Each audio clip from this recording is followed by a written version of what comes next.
Bienvenue au podcast Liberté d'être, présenté par Eros et compagnie, qui vous offre un code promo de 15% de rabais avec le code Liberté15 pour magasiner en ligne sur leur site qui est erosetcompagnie.com.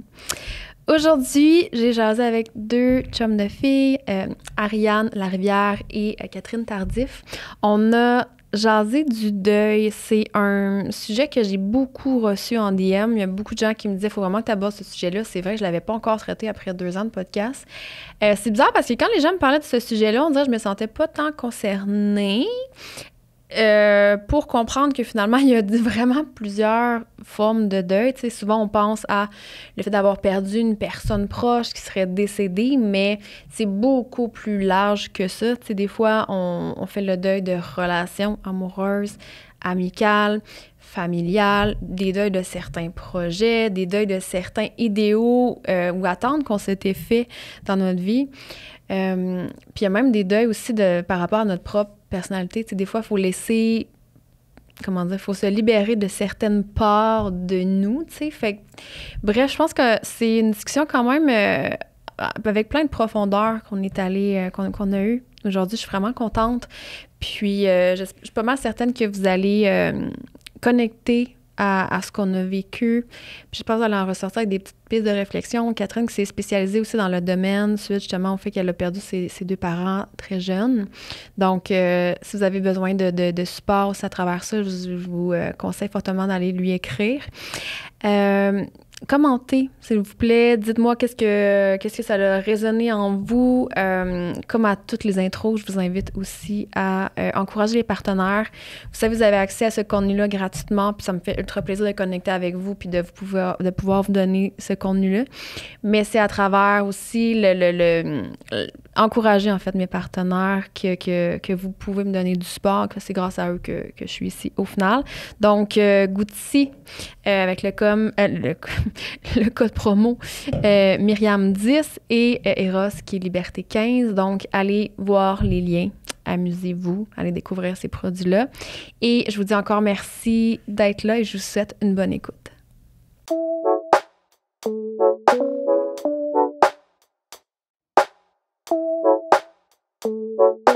Mais merci d'être là. Mais je suis contente de parler de ce sujet-là, du deuil, parce qu'il y a beaucoup de gens qui m'en ont parlé, tu sais, qui voulaient entendre sur le sujet, justement. Puis c'est sûr que, tu sais, j'allais penser à toi, là, pour ce sujet-là. Je sais que, justement, je te sens full alignée par rapport à ce que tu fais aussi, là, dans ton coaching. C'est déjà commencé, by the way. Ouais, Je fais pas d'intro, moi, j'aille ça, je trouve que c'est trop stagé. Non, pour vrai, mais je suis contente que tu me dises parce que on dirait que je le file, moi, que c'est vraiment aligné en ce moment. Je me suis vraiment cherchée, puis là, on dirait que je suis comme tombée big time sur mon X, fait que je suis contente que ça se ouais, je le file. Je le file vraiment, puis je trouve que souvent, c'est comme les gens sont alignés dans leur purpose, là, si je peux dire, quand que c'est comme ça vient d'une grande souffrance de vie. Puis justement, t'as tellement cherché à apaiser, guérir, whatever, cette partie-là de toi en fonction de ce que t'as vécu, que t'en viens à devenir, tu sais, à développer une certaine expertise ou connaissance ou, tu sais, capacité, whatever, pour justement pouvoir épauler les autres à travers ça. Puis moi, je trouve ça tellement beau. Je le file, ouais, vraiment, quand les gens sont dans leur élément. Puis moi, on dirait que c'est par rapport à la liberté d'être qui est le titre de mon podcast. On dirait qu'il y a quelque chose qu'on peut vraiment relate quand tu es face à quelqu'un qui a vécu. Tu sais, c'est comme si tu veux travailler, mettons, ta confiance en toi, puis tu es devant quelqu'un qui a fait un gros process par rapport à sa propre confiance. Mais on dirait que tu relates avec la personne. T'as pas l'impression, c'est comme, je sais pas, t'as pas l'impression que la personne te dit que les choses qu'elle a appris comme mentalement à travers des livres, c'est comme non, elle l'a vécu, elle le sait, elle connaît par quoi tu passes. Puis moi, je trouve que c'est... Je me suis jamais fait accompagner par des gens qui ont passé par qu'est-ce que j'ai passé, puis on dirait que j'aurais probablement aimé ça, me faire accompagner. Ouais, totalement. Ouais, mais je pense que c'est plus sécurisant. Tu sais, c'est vraiment plus sécurisant. Puis, tu sais, comme tu disais, à un moment donné, quand que... C'est comme toi, mettons, tu as vécu des deuils. Je pense que ça devient une mission de vie après, dans le sens où, là, tu as passé par-dessus avec tes outils à toi. Fait que, comme tu dis, à un moment donné, ça devient comme une expertise, tu as ton bagage à toi, puis là, toi, tu veux encore plus en apprendre là-dessus, tu sais. Ça devient comme une mission de vie de dire, moi, je veux aider les gens à passer à travers ça parce que je l'ai fait, puis j'ai réussi, tu sais, à passer à travers. Je veux montrer aux gens que la lumière au bout du tunnel, ils vont la voir, tu sais, ça va être correct. Ouais, totalement. Puis on dirait qu'en plus, c'est drôle parce que pendant que tu disais ça, je me disais, c'est spécial. J'ai souvent senti le syndrome d'imposteur dans plein d'autres rôles de ma vie. Puis là, je me sens zéro imposteur. Là. Puis comme on dirait que des fois, je peux peut-être un peu douter, mais jamais de me dire, est-ce que je suis la bonne personne pour accompagner les gens? Je le sais que parce je que suis tu l'incarnes, tu l'as traversé ce que tu parles. Moi, ça devient tellement important. Aujourd'hui, tu sais, si je me laisse inspirer par quelqu'un, c'est vraiment parce que je le sens. Je ressens ce qu'il dit. Je sens que ce qu'il dit, il l'a vécu, l'incarné, il a passé au travers, tu sais. Puis je veux rien enlever au psychologue ou quoi que ce soit, tu sais. J'en parle souvent, là, moi, Paul Simard, je l'adore, là. Mais c'est juste que je trouve qu'il y a des limites à pouvoir aider quelqu'un uniquement avec le mental ou, tu sais, des théories, des schémas ou quoi que ce soit. On dirait, moi, je suis rendue à, je sais pas, une étape où j'ai besoin de me faire inspirer puis ressentir plus les choses. Fait que je trouve que il y a quelque chose de plus quand tu peux comme apporter quelqu'un, apporter une aide justement de cette façon-là, genre parce que en tout cas, bref. C'est vrai qu'on dirait que la psychologie, c'est souvent au niveau mental, il y a beaucoup de cognitif là, tout le temps. Il y a beaucoup souvent, on va même quand on regarde le deuil, tu vas souvent les gens vont aller googler genre c'est quoi les étapes du deuil, puis les psychologues passent vraiment beaucoup par ça, les étapes du deuil, puis on dirait que parce que c'est correct, parce que c'est ça, comme tu dis, ils l'ont étudié, fait qu'ils ils ont projeté ça, puis ils ont dit, OK, c'est comme ça que ça se passe, mais on oublie que l'humain devant nous a vécu une situation complètement unique, avec des gens complètement uniques.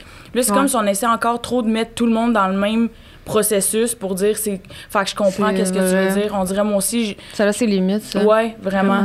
Harry, je suis contente que tu sois là aussi. Je suis contente. Mais non, mais on dirait que je me sens comme une co-animatrice. Oui, tellement. Je me sens comme ça, ouais. T'es la bienvenue sur n'importe quel sujet quand tu veux, by the way. J'aime ça, moi, apprendre. Tu sais, c'est rare que j'arrive sur un podcast et je suis comme, OK, là, j'ai plein d'informations à donner. Je suis plus le genre de personne qui arrive sur un podcast qui a plein de questions puis qui veut des informations. Ouais, mais c'est vrai que tu joues cette rôle-là. Mais t'es spontanée aussi, c'est ça que j'aime, dans le sens que je sens que tu t'es déposée dans le moment puis t'es pas la fille trop préparée qui arrive avec justement sa liste d'avant des cas. Tu le files, fait que ouais, j'aime ça. Puis tu sais, je veux dire, par rapport au deuil, là, on va rentrer dans le vif du sujet, mais tu sais, je pense que la première affaire, quoi qu'on pense, qu'on dit ce mot-là, c'est vraiment, ça implique un décès, tu sais, d'un proche ou quoi que ce soit. Mais là, en parlant avec vous, puis comme en approfondissant un petit peu le sujet, genre à l'intérieur de moi, j'étais comme, OK, il y a vraiment plusieurs sortes de deuil, tu sais. Fait que il y a des deuils relationnels, que ce soit amoureux, des deuils de projets. On voulait peut-être parler de l'avortement, deuil de comme un animal de compagnie, whatever. Un deuil de familial. Puis tu sais, des fois, c'est un deuil choisi, c'est-à-dire que tu as pris une décision qui fait que tu quittes une situation ou une personne. D'autres fois, tu subis quelque chose que clairement tu n'as pas demandé. Tu sais, fait que je trouve que les émotions qui viennent avec sont différentes. Fait que je sais pas par où vous voulez commencer, mais moi, j'aimerais qu'on détaille un peu justement les sortes de deuil. Tu sais, tantôt, tu t'en parlais, là, Kat, si tu veux nous amener ça. Là. Ouais, la façon que moi, je vois ça, c'est que tu as peut-être 3 principales façons d'avoir des deuils, puis avoir des sous-catégories, là, on s'entend. Là, t'as le deuil de quelqu'un qui est décédé, ça, il n'y a pas de zone grise, là. T'as les deuils qui vont être soit relationnels, fait que ça va tout englober, tout ce qui va être famille, amis, amour, en fait. T'as les deuils transitionnels, fait que ça veut dire que ça va être, mettons, des fois, de quitter un environnement, un projet, un pays, whatever. Puis t'as aussi le deuil par rapport à toi-même, comme le genre d'aspect rebirth, là, que tu laisses littéralement des parcelles de toi mourir pour renaître, parce qu'on s'en rend peut-être pas compte des fois, mais chaque évolution qu'on fait nous amène à laisser mourir quelque chose, parce qu'à un moment donné, tu peux pas adopter tout le temps des nouvelles choses sans faire le ménage à l'intérieur de toi. Fait que honnêtement, il y a personne qui peut dire qu'il a jamais vécu de deuil. T'as pas besoin d'avoir même vécu une séparation ou whatever pour pas t'en vivre, là, comme au day-to-day. On vit tellement de deuil, c'est juste, pour vrai, c'est fou. Mais je pense que recevoir un non, ça peut être un certain deuil aussi, dans le sens où, tu sais, c'est sûr qu'il y a toutes sortes de deuils, là. Mais tu sais, mettons que, je sais pas, moi, tu postules pour un emploi, là, puis tu te fais dire non. Puis c'était cet emploi-là que tu voulais, là. Fait que tes attentes étaient 100% pour cet emploi-là. Fait que du jour au lendemain, tu te retrouves à te dire, je me retourne de bord, faut que je me trouve un autre emploi que que je rêve autant ou que je veux autant, tu sais. Puis je me suis fait dire non. Fait que c'est comme un petit deuil dans le sens où c'est de se permettre, c'est ça un peu dans le fond, c'est de se permettre de dire, OK, j'avais des attentes très, très élevées par rapport à ça. Fait que ça aussi, on dirait que c'est comme une sorte de, tu sais, c'est ça, c'est un peu un deuil. Ben oui, totalement. Tu t'étais projeté dans le fond dans quelque chose. Tu sais, des fois, c'est ça, c'est des projets, des rêves, des intentions. Finalement, que ça se passe pas, que dans ton futur, t'es plus capable d'imaginer, tu sais. C'est ça un peu un deuil, c'est que dans ton futur, ben ton animal de compagnie, il est plus là. La personne que t'aimais comme amoureux est plus là. Tu sais, c'est ça un peu, c'est qu'au futur, il est plus là, tu sais. Non, c'est comme si tu pognes un tournant. Comme tu dis, c'est comme si ta vie, c'est une ligne, puis là, tu pognes un tournant, puis là, Mani, il faut que tu te rediriges parce que ce que tu pensais est plus la même chose. Fait que ça te fait emprunter un autre chemin. Mais il y a un processus, dans le fond, dans tous les deuils. Puis on quantifie souvent les deuils. Tu sais, comme tu disais, mettons, ça, c'est un plus petit deuil, mais c'est un deuil pareil. L'émotion que tu vas ressentir à l'intérieur de toi va être la même que si c'est un gros deuil. Elle va peut-être être juste moins intense, mais tu vas quand même le ressentir. Mais souvent, on banalise, puis on est comme, c'est pas grave. On vient un peu dans notre... on veut se rassurer nous-mêmes, tu sais, puis on se dit, ben non, c'est pas grave, il y a pas de stress. Puis en réalité, non, ça t'a vraiment fait de la peine. Comme, accepte-le, tu sais, puis vis-le de façon, tu sais, comme tu l'as dit, c'est super beau, il y a de la conscience autour de ça que, hey, non, je voulais cette job-là, finalement, je l'ai pas eu, puis j'ai de la peine, tu sais. C'est legit un deuil. Oui, non, c'est ça, exact. Je me sentais pas... c'est bizarre à dire, mais quand que les gens m'amenaient ce sujet-là de deuil, je me sentais pas concernée, genre. C'est bizarre. Mais pourtant, c'est ça, tu sais, avec du recul, puis là, ben clairement, j'en ai vécu, tu sais, des deuils, mais moi, j'ai pas vécu le décès d'un proche. Ben, j'ai perdu mes grands-parents, tu sais, mais j'étais pas nécessairement très proche de eux. Il y avait ma grand-mère du côté maternel que j'étais plus proche. Mais c'est bizarre à dire, mais on dirait que je me suis jamais sentie aussi proche d'elle que depuis qu'elle est décédée, genre. Tu sais, c'est comme si moi, j'ai pas le sentiment d'avoir perdu quelque chose à travers cette relation-là, genre, parce que je la sens tellement. J'ai des frissons. Comme si t'étais plus proche depuis son décès qu'avant. Ça m'a fait ça avec mon grand-père, moi. Il habitait dans l'Ouest, fait qu'on se voyait pas souvent. On s'appelait comme 2 fois par année, tu sais. Puis je l'aimais vraiment beaucoup. C'est juste qu'on s'appelait pas, tu sais. C'est qu'on est 2 personnes très similaires. Fait qu'on est très indépendants les deux, tout ça. C'est vraiment ça. Puis il est décédé comme super rapidement. Puis depuis qu'il est décédé, je vois des signes partout. Mais tu sais, pas des petits signes, là, des signes que je suis comme, OK, clairement, c'est mon grand-père qui est là. Puis je le sens tellement proche. Tous les moments difficiles de ma vie, là, que ce soit des petits moments, des grands moments difficiles, il est là, plus que jamais, là. Tu sais, mais s'il était en vie, là, on s'appelait comme 2 fois par année. Mais là, il est là, comme à tous les jours. Là. C'est fou, là. Dans le fond, c'est pas qu'il est plus là, c'est que la relation, elle change. C'est là qu'il faut que tu te rendes compte. C'est sûr que si ta vision de la mort, c'est que tu meurs, c'est terminé, t'es 6 pieds sous terre, on n'en parle plus, merci, bonsoir. C'est sûr que la mort peut paraître effrayante ou vraiment douloureuse, mais quand tu réalises que non, il y a quelque chose d'autre, ils sont là, mais pas de la même façon qu'on est habitué de le voir. Tu t'ouvres des fois à voir des choses que tu fais. Hey, moi, depuis que j'ai perdu mes parents, je me considère... J'ai une bonne étoile, là. Je suis tellement chanceuse dans tout ce que j'entreprends, dans tout ce qui se passe dans ma vie que je le sais legit que c'est à cause de ça, tu sais. C'est vraiment ça. On dirait qu'on redécouvre une façon... Faut être curieuse, en fait, curieuse de se dire comment est-ce qu'aujourd'hui je peux encore entretenir un lien puis une connexion avec cette personne-là, même si mes yeux, comme d'humain, le voient plus. Non, exactement. Puis en parlant du décès de tes parents, est-ce que tu veux en parler? Parce que moi, je suis pas au courant de... Non, je peux en parler, J'ai perdu. On est ici pour ça. J'en parle sur tous mes réseaux sociaux, t'inquiète, je vais. La bonne de mouchoir, je savais, fallait que j'aille proche. Dans le fond, j'ai perdu mon père à l'âge de 17 ans. Il a été malade pendant 4 ans, fait que j'ai appris qu'il était malade, j'avais environ 13 ans. Il est décédé quand j'avais 17 ans. D'un cancer, dans le fond, de l'amiantose. Mes parents viennent d'asbestos, fait que à cause de l'amiante, il y a une mine d'amiante là-bas. Fait qu'à ce moment-là, on a vécu vraiment un deuil. Ma mère, ça a été une pente comme descendante. Là. Ma mère, c'était l'amour de sa vie. Puis 2 ans après, ma mère, elle a été diagnostiquée d'un cancer qu'elle s'est remis, mais que ça l'a récidivé. Puis elle est décédée, je pense. Elle est décédée... 4 ans après mon père. J'avais 21 ans. Puis là, aujourd'hui, t'as quel âge? 31. OK. Fait que mon père, comme cette année, ça va faire pas 20. Ça va faire 14 ans. Puis ma mère, genre, 10 ans. 10 ans cette année.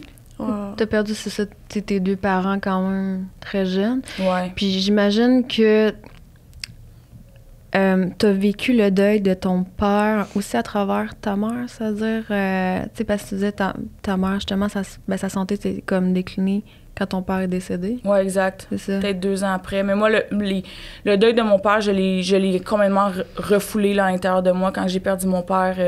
Je me rappelle quand je travaillais dans ce temps-là au Saint-Hubert, puis je me rappelle que j'étais arrivée, puis j'avais dit à mes boss, il y a personne, comme j'ai manqué parce que j'ai perdu mon père, mais je veux que personne le sache. Si quelqu'un l'apprend que j'ai perdu mon père, comme moi, je démissionne. Je voulais pas dealer avec la pitié du monde. Je me suis vraiment renfermée, puis ma mère, elle me disait tout le temps, Catherine, faut que tu fasses ton deuil, faut que tu fasses ton deuil. Puis tu sais, du haut de mes 17 ans, j'étais comme, c'est quoi ça, faire son deuil? Tu veux que je me mette dans le coin en braillant puis que, genre, je fasse mon deuil, genre, j'attends. Fait que moi, je continuais ma vie, puis honnêtement, j'ai vraiment build des affaires, là. Ça m'a hit il y a peut-être 3 ans environ, là. Ah ouais, juste 3 ans.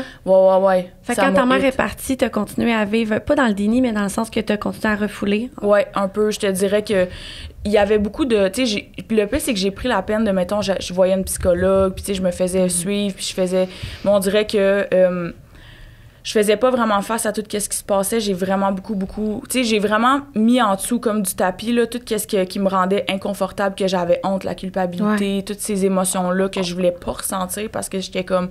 C'est vraiment trop inconfortable, là. Je vais le terrer à l'intérieur de moi, puis un moment donné, ça va mourir, mais ça meurt pas, là. Ça grossissait, oh my God, genre? Ça devenait de plus en plus inconfortable, justement, le fait que tu refoulais ça. Ouais, tu sais, comme souvent, qu'est-ce qui arrivait, c'est quand que je me mettais à boire, je braillais, là, tu sais. Je perdais la carte, je braillais, tu sais, je me suis vraiment évadée dans l'alcool parce qu'on dirait que j'étais pas capable de lever. Puis à un moment donné, j'étais même plus capable vraiment... On dirait que j'avais plus d'émotion. Tu sais, parce qu'à un moment donné, tu peux pas juste te dire, hey, je refoule juste ce que tu catégorises de mauvais, tu sais, je refoule juste la colère, la peine.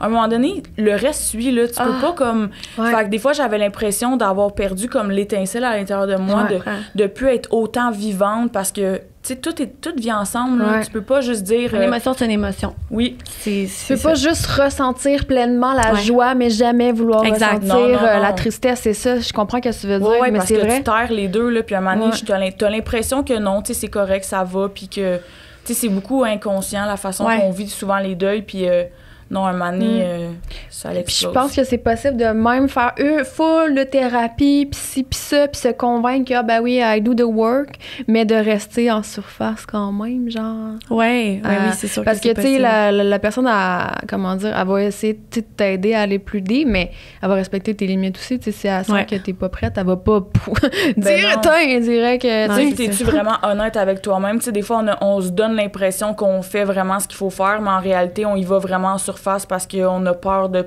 un peu trop plonger parce que ça peut faire mal, puis ces affaires-là, mais... Fait que t'avais peur d'aller à l'intérieur de toi, dans le fond? Totalement. J'avais même peur d'être seule avec moi-même, là. Ça a été un long processus, là, de... Puis, le 3 ans, quand tu dis, mettons, ça te hit, c'est quoi qui est arrivé? Il est arrivé un élément déclencheur qui a fait que, oh mon Dieu, là, ça me hit à un point que... Le pire, c'est comme si, après ça, dans le fond, tu sais, j'ai vécu, mettons, des séparations, des affaires comme ça. Je pense que ça l'a comme... justement, empilé un sur l'autre, puis ça allait vraiment super bien en ce moment dans ma vie. Tu sais, j'avais mon chum, je me rappelle que j'étais sur mon divan dans mon appartement à ce temps-là, puis je sais pas pourquoi, il s'était pas arrivé quelque chose de vraiment significatif, là, peut-être une petite chicane avec une amie, ou tu sais, vraiment quelque chose de vraiment basique, puis je me rappelle que j'étais sur mon sofa, puis j'avais littéralement, je me suis mis à pleurer, mais pleurer comme si ça venait du plus profond de moi-même, puis j'avais l'impression, tu sais, là, les affaires de pompiers, là, quand tu t'ouvres l'eau, tu sais, ça sort, puis on dirait que tu peux plus le refermer parce que la pression... Le clapet, il était ouvert, puis ça ferme plus, là, parce qu'il y a trop de pression, mais c'est de même que je me sentais, puis j'ai fait comme, OK, non, là, ça va pas, là, il y a vraiment quelque chose, là, qui a pas été... que j'ai renfermé, là, j'ai mis dans le garde-robe, je me suis dit, je vais oublier que ça existe, mais c'est parce qu'à un moment donné, t'empiles, puis à un moment donné, le garde-robe, il est plein, là. Puis de perdre ces 2 parents, là, je veux dire, c'est quand même... Je veux dire, c'est un cauchemar, là, je veux dire, tu veux pas penser que ça va arriver, mettons. Est-ce qu'après toute ta vie, tu dis des fois, « Ah, mais j'ai vécu vraiment pire. » Dans le sens que, mettons, qu'il t'arrive quelque chose, t'accroches un autre char, mettons. Est-ce que des fois, t'es là-dedans? Des fois, tu dis ça ou non? Non. Non. Des fois, puis j'essaie. Puis c'est drôle parce que souvent, on dirait que, tu sais, maintenant, ça fait partie de moi. Fait que, tu sais, faut vraiment des fois que je prenne le temps de me reconnecter puis faire comme, hey, tu sais, c'est vrai, j'ai vraiment, tu sais, j'ai vraiment vécu ça, mais non, honnêtement, je suis pas... jamais que je comme puis souvent même il y a des gens qui vont me parler puis vont mettons ils vivent un deuil ou quelque chose mais tu sais c'est vraiment moins pire que toi, je comprends. comme c'est pas moins pire là, comme on a tous des degrés puis c'est comme si à chaque fois que tu vis quelque chose tu te dis ouais mais il y a des enfants qui meurent de faim en Afrique, comme oui je comprends, c'est moi je me dis une tragédie là. Souvent quand je vis des enfants je me dis les enfants en Afrique ils mangent pas, je me dis souvent ça. Puis ça te c'est comme si tu veux banaliser un peu ta souffrance. Vraiment, puis c'est drôle parce que c'est pas drôle du tout, mais dans le sens que c'est vraiment cette phrase-là que je me dis. Cet exemple-là que tu... Mais les enfants en Afrique, ça. Ben c'est pour ça. Ma grand-mère adoptive, elle me disait ça. L'époque de l'immaturité émotionnelle, là, tu sais, dans ça. Ben c'est comme si t'avais pas le droit de vivre des émotions parce qu'il y a pire ailleurs, tu sais, c'est parce qu'on appelle ça de la positivité toxique, je pense. Exactement. Ouais, mais je comprends ce que tu veux dire parce que je pense que ça dépend de comment tu le vis, tu sais, il y en a... ça va peut-être sonner vraiment bizarre ce que je veux dire, mais mon chum, il m'a dit qu'il y a eu plus de peine au décès de son chien qu'à ses parents. Genre, tu sais, dans le sens s'entendre, là, c'est sûr qu'il a été touché, puis ça lui a fait énormément de peine de perdre ses parents, mais le deuil qu'il a trouvé, lui, le plus difficile et le plus long, ça a été, genre, son chien, parce que c'était son meilleur ami, là, genre, quand il m'en parle, il a encore les yeux fucking pleins d'eau, là. Fait que, tu sais, des fois... On peut pas... il n'y a pas une hiérarchie, là, tu sais, de ça se quantifie pas de la peine, là. Tu peux pas dire « j'ai plus de peine que toi » ou « j'ai eu... tu sais, comme, tu peux pas... Il n'y a pas d'unité de mesure de peine, là. Tu peux pas, comme, quantifier ça, là. Exact. Non, puis tu sais, des fois, tu vas voir quelqu'un qui a perdu, je dis ça comme ça, mettons, il y a un décès. Mettons, il y a un décès dans la famille, puis la personne, elle pleure pas pendant des mois. Puis là, tu te dis, mon Dieu, elle a pas de peine. Mais non, ça veut pas dire ça du tout, là. Non, au pire, la personne est en train de refouler, puis elle va la brailler, là. Non, on vit tellement pas les affaires de la même façon. Non, puis souvent, on dirait que le monde, puis là, moi, j'en parle souvent de ça, là, sur Google, là, les étapes du deuil, puis là, t'as comme l'acceptation, les ci, les ça. Puis on dirait que le monde, il se fie à ça, sont comme... Je suis rendue là. Ouais, comme je suis rendue là, puis c'est normal, j'ai passé par-ci puis par ça, mais c'est parce que il y a pas juste 3 sortes d'émotions, 5 sortes ou 7 sortes d'émotions que tu vas ressentir, c'est littéralement une palette de couleurs avec toutes les sortes de couleurs pas possibles. Puis mon frère, il a vécu la même histoire que moi là, tu sais, comme à des petites exceptions là, tu sais, parce qu'on n'a pas la même vie, mais il l'a pas vécu pareil comme moi là, tu sais, on a vécu des affaires différemment, puis on peut pas on peut pas comme catégoriser ça puis mettre ça sur...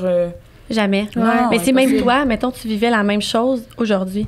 Peut-être que tes réactions, tes émotions seraient différentes. Peut-être tu sais, ton chemin de deuil serait peut-être différent. Tu sais, c'est comme ça. Tu sais, c'est en vieillissant. Tu sais, moi, je vois Éloi qui perd un jouet. Clairement, il est en deuil de son camion, dans le sens que... Mais c'est sûr qu'il est rendu à notre âge. Son petit camion, ça va moins déranger. Puis son deuil, il sera plus là, tu sais, dans le sens... Mais c'est vrai, pareil, une question d'âge puis de maturité émotionnelle aussi, tu sais. Non, totalement, c'est vrai. C'est fou, ça. Je l'imagine. Non, c'est vrai, c'est à cet âge-là, c'est genre quelque chose. Non, mais il perd sa vie, man. Oh, oui. Pas ton téléphone, genre. Oui, la journée ne peut pas commencer si j'ai pas mon camion. Exemple, c'est ça. Kat, j'ai envie de te demander, avec du recul, le cheminement que tu as fait, qu'est-ce que tu avais le plus peur de voir à l'intérieur de toi? Qu'est-ce que tu fuyais tant que ça, à ce moment-là? C'est une bonne question. Je pense que c'est le fait de ressentir. Tu sais, de te permettre de ressentir, parce que c'est comme si tant que tu le ressens pas, ça existe comme pas. Fait qu'on dirait que c'est un peu du déni même si tu le sais qu'ils sont morts, tu sais, c'est pas parce que je ressens pas qu'ils vont plus revenir, mais on dirait que je pense que c'est vraiment ça qui faisait le plus peur, c'est de ressentir toute la complexité puis la profondeur puis la lourdeur qu'on peut penser que c'est un deuil, tu sais. Puis, je pense que c'est ça qui me faisait le plus peur, de ressentir. Parce que je sais que dans un processus de deuil, on a parlé tantôt avant off-cam, la culpabilité rentre souvent en ligne de compte, tu sais, je pense, de comme... J'aurais-tu pu éviter ça, mettons? Ou qu'est-ce que j'aurais pu faire différemment? Y a-tu des choses que j'aurais voulu dire? Tout ça. Ah oui, la culpabilité, honnêtement, j'ai longtemps vécu la culpabilité pour des moments que j'avais pas été fine avec ma mère ou que j'avais pas passé assez de temps avec mon père ou que j'avais pas priorisé. Quand mon père est décédé, ma mère, elle a tombé vraiment en dépression. Puis moi, je me permettais pas de vivre mes émotions. Là. Tu sais, moi, ma mère, elle me disait... on peut en parler. Puis moi, j'étais comme, non, moi, je parle pas de ça, tout est beau, merci, bonsoir. Puis ma mère, elle avait vraiment de la peine, tu sais, puis c'était lourd, là. J'ai retrouvé un journal, tu sais, qu'elle avait tout écrit, comment qu'elle sentait, puis pour vrai, elle vivait vraiment des grosses affaires. Puis moi, j'étais pas là pantoute, là. Moi, j'avais un chum, j'avais 17 ans, moi, j'étais comme, moi, je deal pas avec ça, puis... Je me suis culpabilisée vraiment longtemps de pas avoir été là pour ma mère, puis de pas y avoir apporté le soutien, puis me dire qu'est-ce que j'aurais pu faire de plus, clairement que est-ce que ça aurait changé quelque chose si j'aurais été, tu sais, puis à un moment donné tu tombes là-dedans puis c'est une roue sans fin parce que honnêtement, même si ta relation était parfaite, que tout était beau, que tu vas avoir de la culpabilité, tout le monde passe par là. Ou même quand ils sont vivants, là, tu sais, mettons là, que ça fait 3 mois là, que je suis sur le pace là, de genre over-travailler. Puis que ma mère me texte des fois pour me dire « Tu passes bientôt à la maison? » Je suis comme « Oui. » Puis un matin, je me réveille un moment donné, je me dis « T'imagines-tu si aujourd'hui, genre, elle décède dans un accident, puis ça fait 3 mois que, genre, je vais même pas les voir. » Tu sais, fait que des fois, même quand ils sont vivants, on a cette culpabilité-là de se dire « Oh mon Dieu, t'imagines-tu? » Fait que j'imagine pas quand ils sont partis, tu te dis si j'avais pu, mais à un moment donné, tu sais. Oui, parce qu'en plus, quand la personne est vivante, tu peux lui dire, mettons, « Hey, je m'excuse, je me suis rendu compte que je t'ai négligée. » Mais là, quand la personne est plus là, t'es comme, comment je fais, genre, je peux pas faxer quelque chose dans l'au-delà, genre, comment que je fais pour... fait que là, il faut que tu te pardonnes toi-même, il faut que tu deals avec ça toi-même, puis d'essayer de trouver la façon que toi, tu vas te libérer, parce que souvent, on n'a pas toutes les mêmes façons de le faire, puis c'est difficile parce que, justement, il n'y a plus ce contact-là. Fait que la culpabilité, honnêtement, c'est quelque chose qui ronge l'intérieur, là, c'est vraiment lourd comme émotion, là. C'est clair, mais je pense qu'il faut tellement s'amener de la compréhension par rapport... Moi, je pense profondément que tous les êtres humains font leur possible. Ben oui, sincèrement, oui, avec les ressources, l'énergie, la santé mentale, whatever, tout ça. Le temps dans une semaine. Exact. Il y a tellement de facteurs. Tout notre gros possible, c'est ça. Fait que... je trouve que c'est vraiment des tu peux te perdre longtemps dans ces pensées-là, puis ça peut tellement être... C'est ça. Mais ça devient envahissant. C'est qu'à un moment donné, c'est comme si tu te ressors constamment la même chose. Puis là, ça devient, tu sais, pesant, des gros remords. Puis là, t'es dans ta tête. Puis tu sais, ça t'accapare. Puis ça devient littéralement un tourbillon, là. Ouais. Puis la culpabilité, est-ce que, non, tu sais, puis je dis ça, mais je sais qu'il y a plusieurs formes de deuil, là, mais est-ce que la culpabilité, ça vient comme tout de suite? Quand la personne elle vient de vivre son deuil, ou des fois, c'est plus tard? Pour vrai, c'est ça l'affaire, c'est que c'est vraiment difficile de dire c'est quoi que les gens vont passer, parce que même moi, mettons, les deuils que j'ai vécu dans ma vie, je les ai pas vécus de la même façon. Fait que ça se peut que ça soit... Mais j'ai l'impression que c'est... En fait, c'est normal, puis... je veux pas dire un passage obligé, là, mais je pense que... Moi, je connais personne qui ont vécu des deuils qui ont pas vécu de culpabilité. Je pense qu'on passe, mais à peut-être des moments différents. C'est juste d'arriver puis de le décerner, de savoir qu'en ce moment, tu vis de la culpabilité. Il faut que tu t'apportes bien de l'amour. De la douceur, de la compassion. Oui, vraiment. Ouais. Parce qu'on est, honnêtement, dans un processus de deuil, on est vraiment dur avec nous-mêmes. Là. C'est pas tout le temps beau qu'est-ce qu'on se dit dans notre tête. Moi, j'ai un chum qui a perdu aussi ses 2 parents, tu sais, puis... C'est un discours qu'il y a avec moi, tu sais, du fait, parce que, bon, tu sais, moi, je suis dans un grand cheminement personnel, puis tu viens tout le temps le sujet de la relation avec tes parents, parce qu'on sait que, tu sais, tout prend racine là, genre dans nos blessures d'enfance et tout. Puis, tu sais, c'est ça qu'ils me répètent souvent, justement, tu sais, sont vivants, tes parents, dans le sens que, tu sais, t'as encore la possibilité de pouvoir changer les choses, tu sais, si tu veux. Puis, on dirait que on dirait que je veux comme pas adhérer à ce genre de pression-là. De comme, c'est quoi, là, faut que je me dépêche de dire des affaires parce que justement, ça se peut qu'il décède si moi, je me sens pas prête. Tu sais, je pense que il y a aussi un processus personnel, puis il faut respecter ses limites, puis il y a un contexte, il y a l'ouverture de l'autre des fois qui est peut-être pas là, il y a peut-être la maturité émotionnelle de l'autre qui est pas là, tu sais, il y a plein de situations qui fait que genre moi j'ai pas envie de me mettre cette pression-là de me dire hey, il y a des affaires qu'il faut absolument que je dise ou que je fasse avant qu'il décède, genre j'ai pas envie de me faire subir ça parce que je me dis s'ils ont pas été dit, s'ils ont pas été faits, c'est parce qu'il y a des raisons, genre tu sais, je suis pas rendue là ou ça a pas à être fait de même. Puis ça dépend vraiment comment tu veux voir les choses, mais tu sais, je pense quand même qu'on peut rentrer en contact, en tout cas c'est ma croyance à moi, qu'on peut rentrer en contact avec eux puis qu'on peut vraiment tisser une relation peut-être même encore plus forte par après, genre, puis de nommer les choses. Tu sais,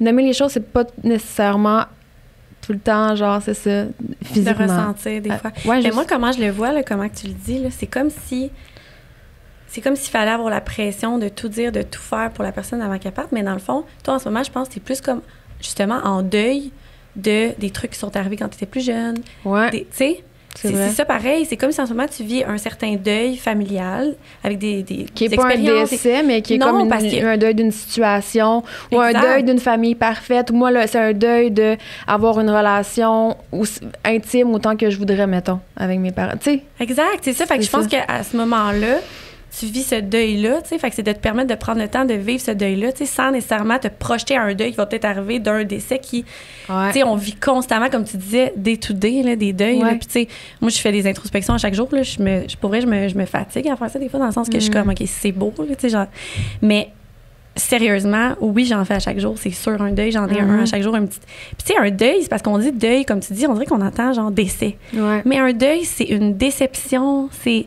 Justement, comme tu disais, c'est un arrêt du chemin qu'il faut se retourner de bord. Tourner la page sur quelque chose ou... Oui, tu sais, il y a plein de choses qui... Tu sais, en tout cas... Non, mais qu'est-ce que tu disais, c'est bon parce que l'affaire, c'est que souvent les gens qui ont perdu des personnes, tu sais, souvent on va se dire, oui, mais t'es chanceux, puis comme tes parents sont encore là, puis à un moment donné, c'est que tout le monde va mourir. Tes parents, les amis autour de nous. Fait que si on est constamment en train de dire... Mais il faudrait que j'agisse comme ça avec cette personne-là parce qu'un jour, elle va mourir. Tu sais, un moment donné, tu vas te déconnecter complètement de toi-même. Tu sais, nous-mêmes, tu seras pas dans le moment présent. Tu sais, t'es tout le temps en train d'appréhender de quoi, genre. Non, c'est pas bon. Puis, tu sais, là, tu dis ça, tout le monde peut mourir, mais moi-même, là, en ce moment, je pourrais mourir demain. Ben puis, tu sais, t'es fine avec moi aujourd'hui. Est-ce que genre, je me suis donné de la compassion à moi-même, genre, parce que, tu sais, c'est beau de vouloir donner à tout le monde autour au cas où que les gens partent, mais... Tu sais, moi, j'ai été longtemps à penser ça, sans nécessairement penser à un décès, juste à penser à est-ce que cette amie-là, elle va toujours être là? Genre, est-ce qu'elle va toujours m'aimer? Est-ce que, genre, ma soeur va toujours être là? Est-ce que mon chum va toujours être là? Tu sais, puis de constamment penser à est-ce qu'ils vont s'en aller? Parce que là, il faut que je donne tout mon possible. Mais quand est-ce que je me suis demandé ça à moi-même, de me dire, je vais être là demain? Tu sais, à un moment... Non, mais c'est ça, tu sais, exactement. C'est une pression qui vaut pas nécessairement. Tu sais, c'est juste de vivre...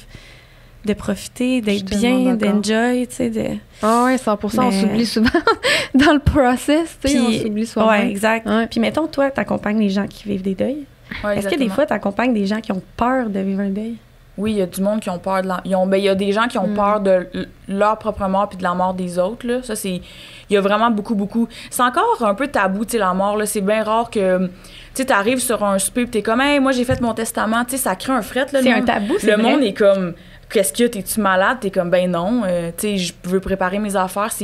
On a l'impression que non, mais on vit un peu hypocritement, comme si on le sait qu'on va mourir, mais c'est comme si ça va peut-être arriver, tu sais, c'est comme si on le sait pas pas que c'est quand que ça va arriver, mais comme si oui, mais non, tu sais, ça va arriver, mais je sais pas trop. On se sent invincible un peu dans le sens que... Hein, oui, totalement, mais dès que tu te mets à plonger, tu sais, comme j'avais quelqu'un dans mon entourage qui avait vraiment peur, comme quand il a su mon histoire que j'avais perdu mes parents, il est devenu blanc comme un drap, là, il était comme, on était à un souper d'amis, puis il est devenu blanc, puis t'es comme...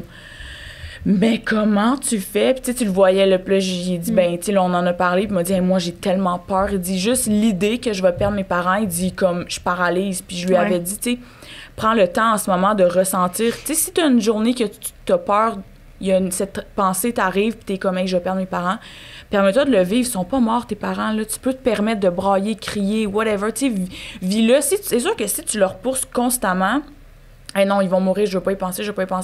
On dirait que ça devient avec une lourdeur, puis c'est comme si t'accentues encore plus le fait que c'est douloureux, c'est noir, c'est sombre. Tu sais, d'aller visiter, tu sais, va écouter des documentaires sur la mort, de l'au-delà, tu sais, de rendre ça avec un contexte un peu plus léger. Ouais, de rendre ça beau, en fait. Ouais. Oui, puis quand on passe à la mort, tu sais, c'est comme les corbeaux, le noir, tu sais, j'étais allée googler un moment donné où, genre, j'ai des synonymes de mort, puis c'est comme la faucheuse, tu sais, t'es comme, OK, mais non, tu sais, c'est pas ça.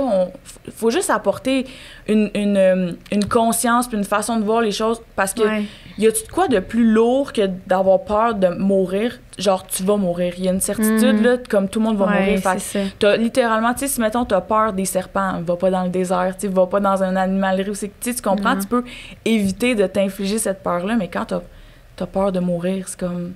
tu vas mourir. Là. Permets-toi de vivre avant d'avoir peur. Mais de transformer ta vision de ça, c'est ça, parce qu'au final, t'as ce pouvoir-là, tu sais, de transformer comment tu vois les choses, justement. Je trouve ça beau que tu l'amènes, parce que c'est vrai que c'est comme, on dit, le deuil, c'est comme un sujet lourd, puis tu sais, c'est comme, tu veux pas oser comme amener une légèreté dans le sujet, mais tu peux, là, dans le fond, si c'est ça que tu veux.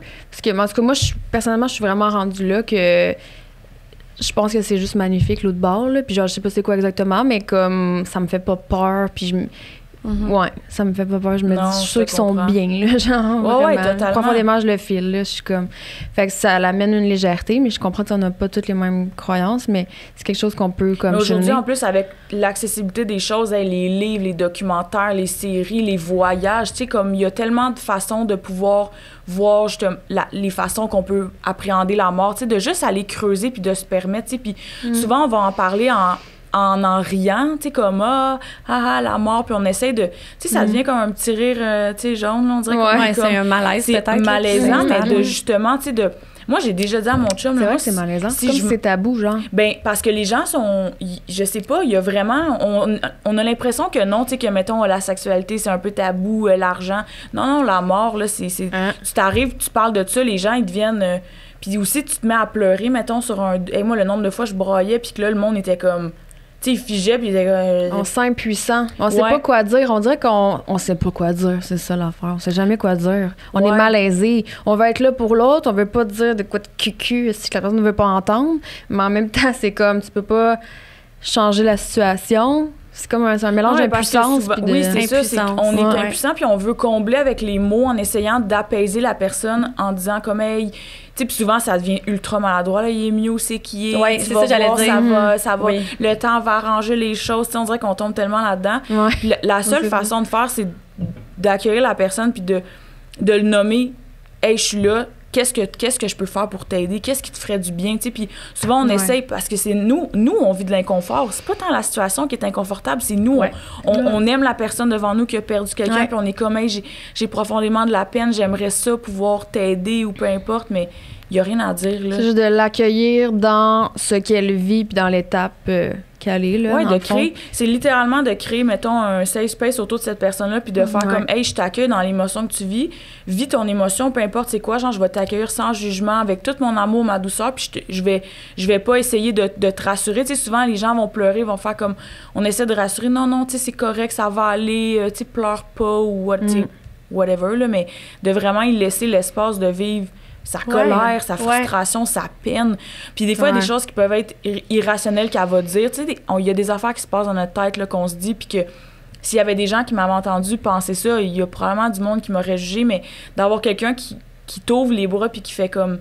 Je suis là. Tu sais, vide-toi le cœur, je vais pas te juger, on va pleurer ensemble, on va crier ensemble, on va whatever. Tu sais, je pense que c'est vraiment ça. Il faut arrêter de vouloir combler avec...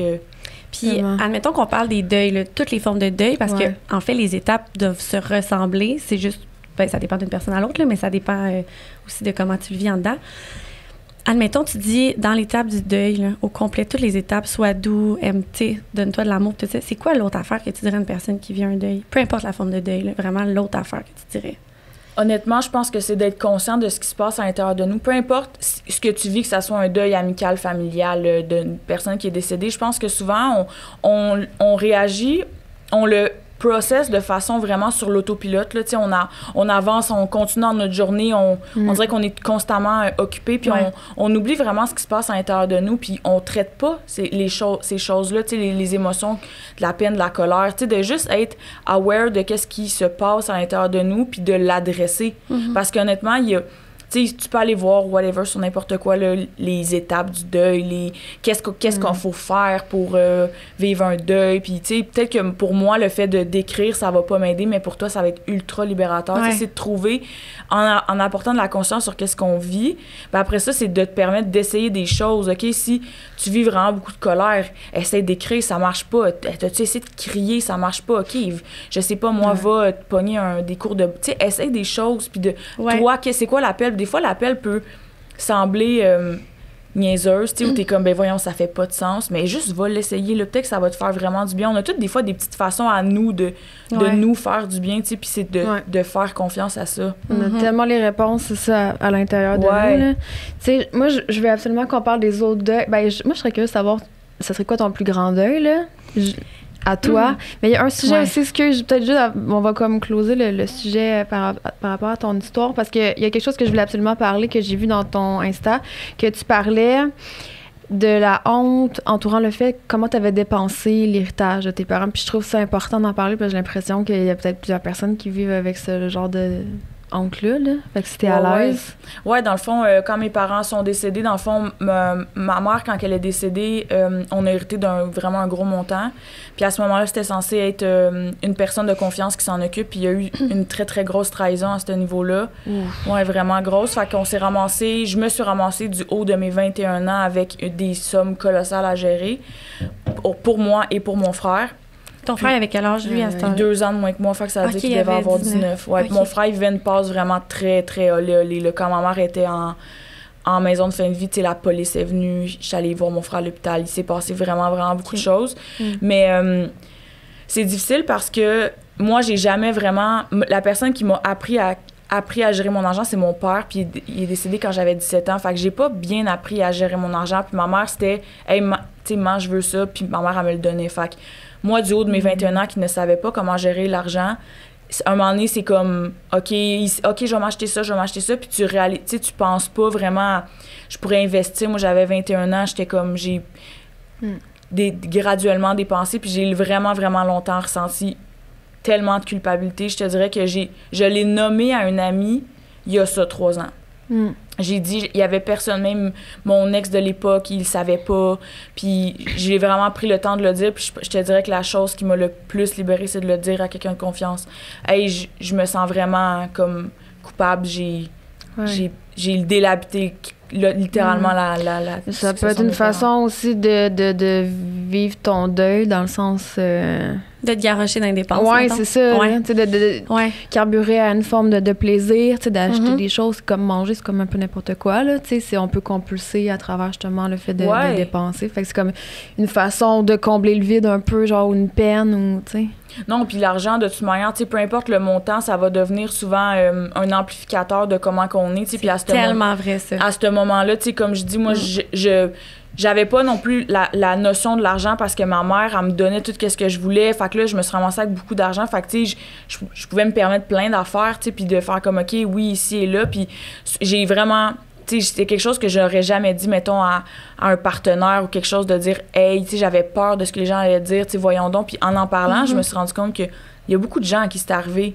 Tu sais, que tu te ramasses avec une somme, hey, c'est de l'argent, là, des fois, là, puis là, tu sais pas trop comment que ça se passe. Puis là, tu sais, il y a vraiment beaucoup de culpabilité autour des choses comme ça. Puis il y a vraiment beaucoup de gens à qui ça arrive, tu sais. C'est sûr. C'est sûr. Ça, je voulais en parler. Moi, je trouvais ça important. Oui, c'est beau d'en parler. Puis de normaliser ça, tu sais. Puis je veux dire, tu sais, ça peut être même un autre deuil, admettons que tu vis, là, tu sais, comme que ce soit pas un décès, puis c'est pas un héritage nécessairement, mais tu sais, quand tu vis quelque chose de difficile, là, puis tu te pitches dans les dépenses parce que t'es émotionnel. Moi, je dis, ça m'est déjà arrivé, puis c'est déjà arrivé à tellement de monde. Fait que de là, j'entends ça, puis je comprends tellement. On est humain, là. Tu sais, comme que tu as dit tantôt, on fait du mieux avec les capacités qu'on a, puis on essaye de surfer la vague de la vie, puis de jouer au jeu de la vie, puis comme il y a personne qui a les règles, là. Tu sais, t'as pas un carnet de... C'est comme ça que ça fonctionne. Tu essaies du mieux que tu peux, puis je pense que c'est exactement ce que tu as dit, dès que tu comprends que hey, j'ai fait du mieux que je pouvais avec les ressources que j'avais. Puis tu sais, aujourd'hui, ça me servira à quoi de me dire hey, j'ai dépensé tant, j'aurais pu m'acheter ci, j'aurais pu m'acheter ça, tu sais, j'aurais pu investir.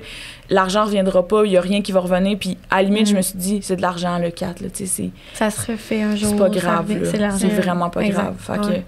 On pense tout le temps qu'il y a une meilleure façon de faire les choses aussi. Tout le temps. Mais tu sais, au final, y a-tu réellement une meilleure façon? En tout cas, moi, je suis tellement rendue deep dans mes déconstructions de croyances, genre, à me dire que je trouve que des fois, nos pensées nous amènent tellement, genre, tout le temps dans une souffrance. Tu sais, dans le sens, si ça s'est passé de même, il fallait vraiment que ça se si on passe de même, tout le honnêtement. temps les choses pas comme faux, dans le fond, parce qu'à chaque fois, on se dit... ça sera jamais parfait, ça sera jamais comme tu penses qu'il aurait fallu que ça se passe. Tellement. C'est pas ça, la vie, genre, tu vivras jamais. Si tu y vas tout le temps, mais si tu es la meilleure, tu vas te perdre dans tes pensées à l'infini, dans un perfectionnisme, tu vas jamais vivre. tu vas être déconnecté, tu vas être un robot aussi. Non, c'est ça, exact. Comme moi, c'est fou comment je déconnecte full de mon mental en ce moment, puis genre, j'ai jamais été aussi bien, genre, puis en paix. C'est beau, c'est sûr. Ouais, ça m'amène jamais à la bonne place. Ouais, ça tourne tout le temps, là, t'es tout le temps constamment, puis comme tu dis, c'est comme dans le fond, il y aura jamais, tu sais, si t'as fait de cette façon-là, c'est que tu devais, tu sais, c'est d'accepter que tout est parfait, tu l'as fait, puis tu sais, aujourd'hui, probablement que si j'avais fait ça d'une autre façon, mais je serais peut-être même pas ici aujourd'hui, tu sais, comme on serait toutes peut-être ailleurs, on le sait pas, fait que c'est d'accepter pas eu les apprentissages reliés à ça. Tu sais, la vie en même temps, c'est ça, là, ben oui, il faut que tu apprennes, parce que sinon, tu sais, si demain matin, la vie est parfaite, tu sais, t'as tout appris, tu sais, à un moment donné, il n'y a plus de challenge, tu apprends des choses, tu tombes, tu te relèves. T'évolues pas, c'est sûr, t'évolues pas. Du jour au lendemain, tout est parfait, là, tout le monde est invincible autour, tout le monde est... Il n'y a pas de nouvelles, la TVA nouvelle n'existe même pas, là, genre, tout est parfait. C'est sûr que personne n'évolue, on est tous, genre, totalement des robots, comme tu dis, sans émotion, sans rien. Ça me tente pas d'être un robot perso. Non. Toi, Harry, t'as-tu une situation que t'as envie comme particulièrement? Je dirais que la plus grande situation, c'est... ma famille brisée, je dirais. C'est quand je me suis séparée du papa d'Éloi. Ça a été vraiment difficile parce que depuis que j'étais petite, mes parents sont encore ensemble. Depuis que je suis petite, que j'ai l'image préconçue de 2 parents qui sont ensemble tout le temps, avec des enfants à la maison, tout ça. Fait quand je me suis séparée, puis que mon bébé avait 11 mois, ça a été un deuil de me dire, j'ai plus de famille, genre. Dans ma tête, c'était ça, mettons. C'était vraiment ça. Puis longtemps, je me sens mal de dire ça, tu vois, c'est comme mais dans le sens que... Tu sentais que toi, t'avais pris la décision de briser ta famille? Ou c'était quoi l'émotion? C'était comme une culpabilité de dire j'ai brisé la famille, mais tu sais, c'était un ensemble. Je veux dire, les deux, on n'était plus ensemble, puis tout ça, mais ça a vraiment été un deuil que ça, j'ai refoulé. Puis ça a été très, très, très, très long. Puis là, cette année-là, mettons, fin 2023, ou même, je dirais l'année 2023, ça a été comme si... je vivais genre ma peine de ma séparation. J'avais comme jamais vécu. C'est comme si j'avais pas le droit de la vivre, tu sais, parce qu'il y a des gens qui vivent pire, puis tu sais, j'ai mon enfant, on est en santé, tu sais, on habite ensemble, on est bien, tu sais, fait on dirait que je me permettais pas de vivre ça. Puis je la vis, tu sais, puis ça a été vraiment dur, ça m'a hit justement, tu sais, quand c'est arrivé, parce que j'ai refoulé après ça, tu sais, c'est comme quand j'ai pleuré cette peine-là, j'ai comme pleuré plein d'autres choses qui s'étaient passées en fin de l'année 2022 puis l'année 2023. Ça a comme ouvert la porte pour d'autres choses. Le clapet, ça a ouvert le clapet. Puis après ça, c'est là que, tu vois, en octobre, novembre, là, c'est là que j'ai fait comme un épuisement. Puis je sais pas si c'est un épuisement professionnel à ce moment-là parce que je me suis garochée dans le travail. Puis ça a toujours été, depuis les 3 dernières années, ça a toujours été ça que j'ai fait. J'ai toujours travaillé. Puis m'occuper des lois, of course, là, c'était ma priorité. Mais dans le sens que le soir, quand il dormait, la maison était calme. C'était pas question que j'aille m'asseoir puis que je commence à ressentir mes émotions. Là. Genre, pas une petite chance. Fait que c'est là que j'ai travaillé nuit, jour. Après ça, m'occuper de mon enfant. Fallait que je sois stimulée tout le temps. Puis là, fin d'année 2023, en fait, c'est ça, comme novembre, là, parce qu'octobre, je traînais de la patte. Puis là, novembre, il a fallu que j'accepte qu'il fallait que je ressente quelque chose. Puis j'ai ressenti.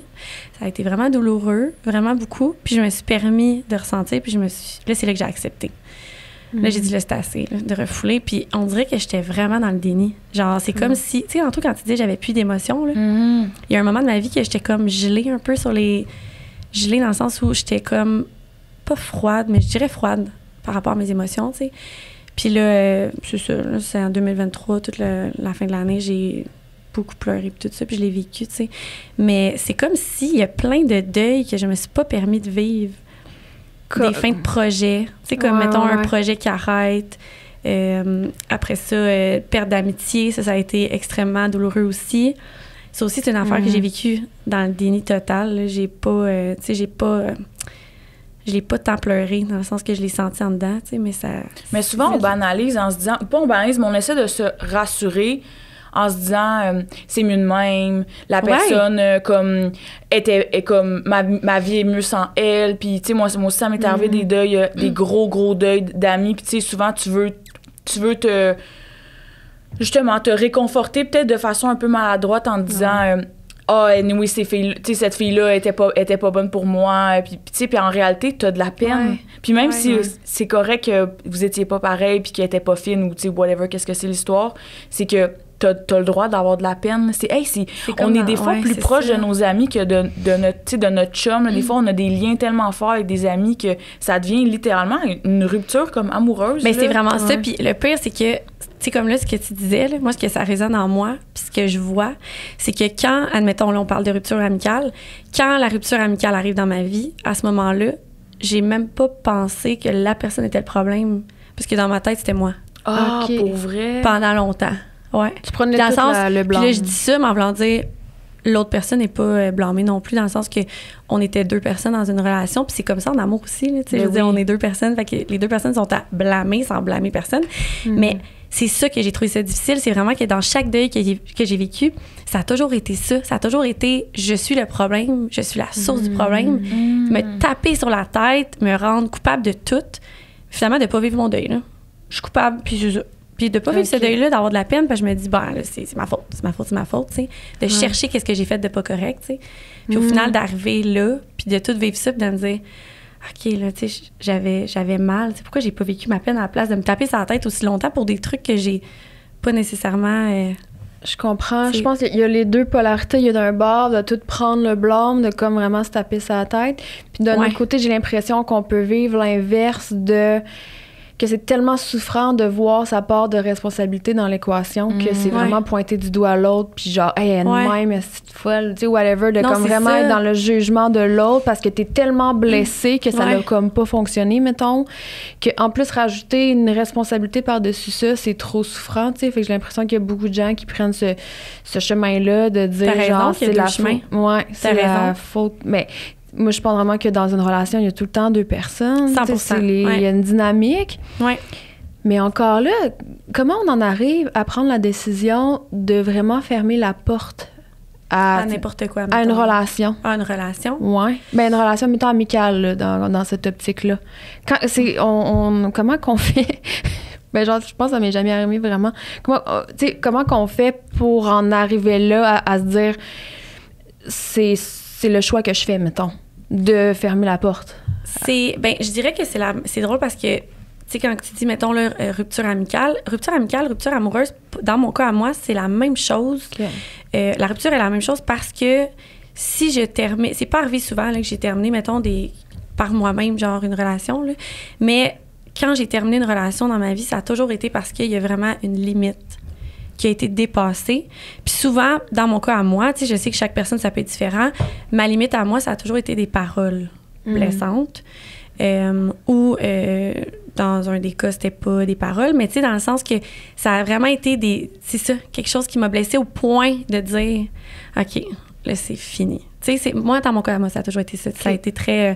Donc, tu connaissais quand même tes limites, dans le sens où tu savais qu'il y avait des choses pour ton respect personnel que tu voulais pas tolérer, puis la personne en a comme dépassé. Oui, c'est ça.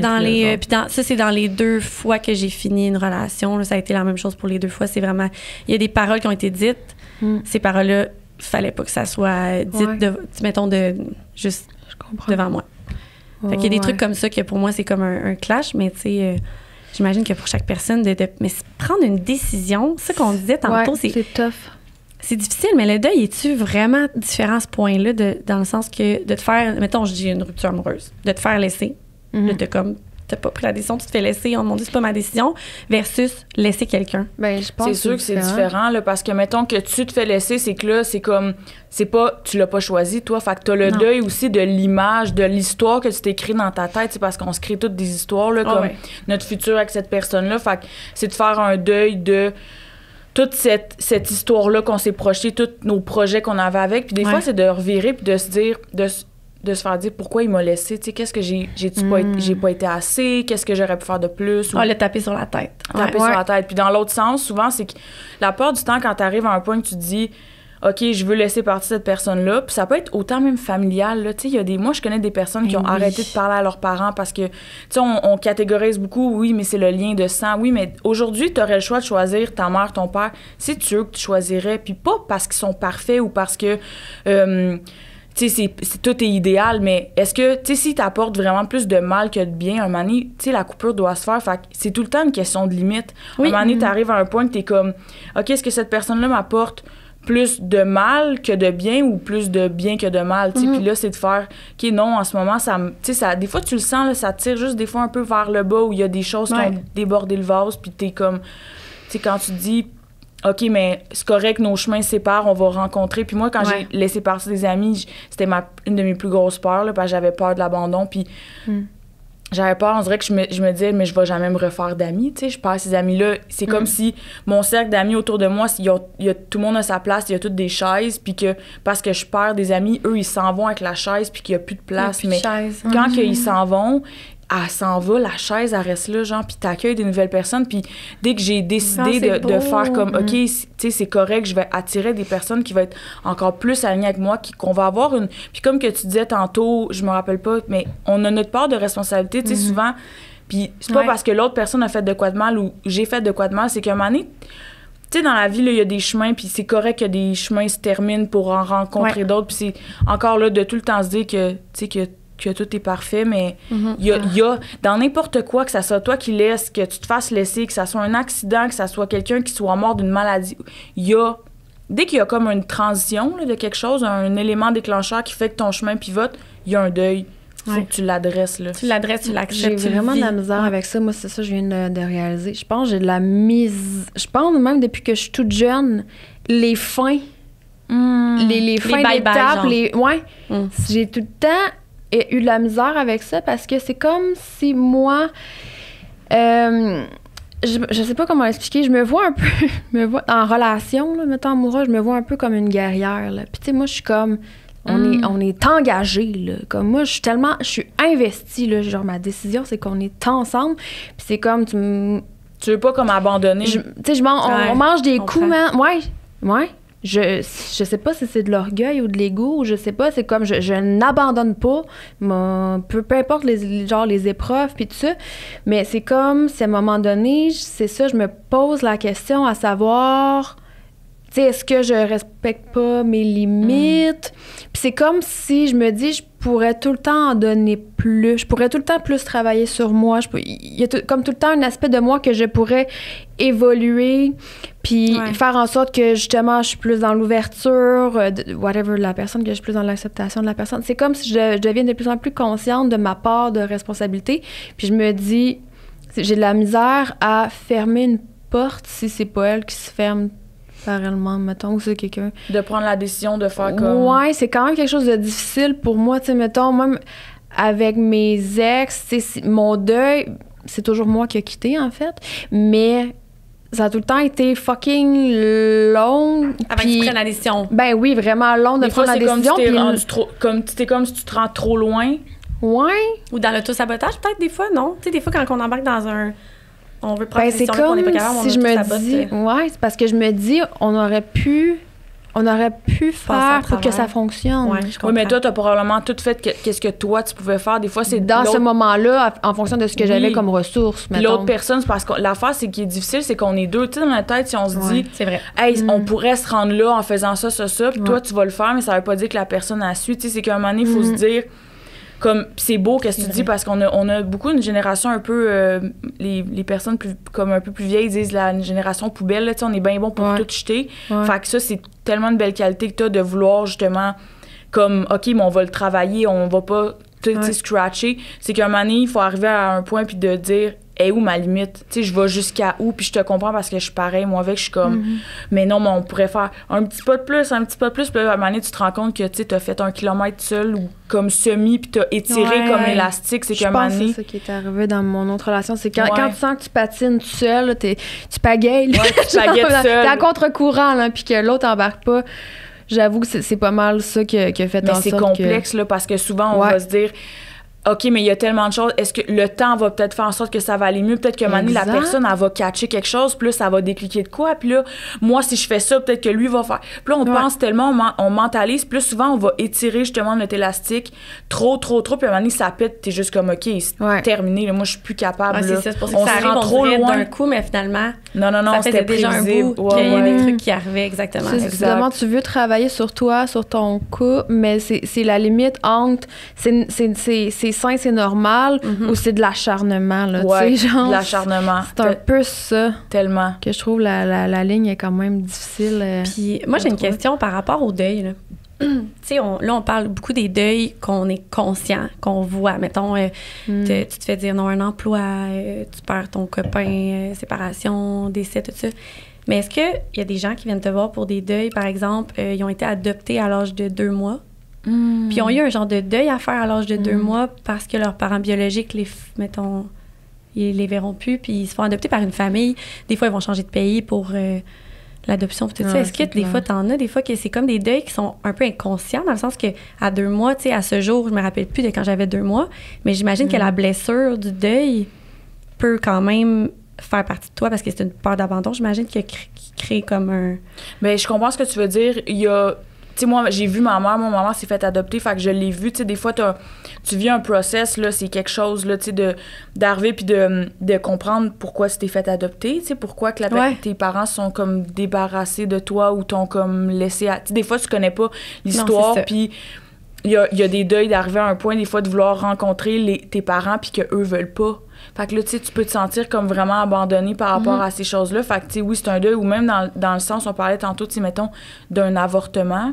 Tu sais, que faut que tu fasses le deuil de quelque chose, pas de quelque chose, là, je veux pas dire ça comme ça, mais de quelqu'un, d'un être que tu sais même pas c'est qui, tu l'as jamais vu, tu peux pas dire, elle ressemble à ça, elle est comme ça, ou tu sais. Fait que des fois, on peut nommer les gens, tu sais, tu peux donner un nom, mettons, tu sais, comme si t'as perdu ton bébé, tu peux donner un nom, ou tu sais, même dans une question d'adoption, d'arriver à un point de faire le deuil, tu sais pas c'est quoi le nom de tes parents, mais tu sais, de tes vrais parents, tu peux leur donner des noms fictifs. Là. Des fois, on a peur d'avoir l'air comme stupide en faisant des affaires comme ça, ou tu sais, mais encore là, tout est une question de conscience, de regarder comme comment tu te sens par rapport à...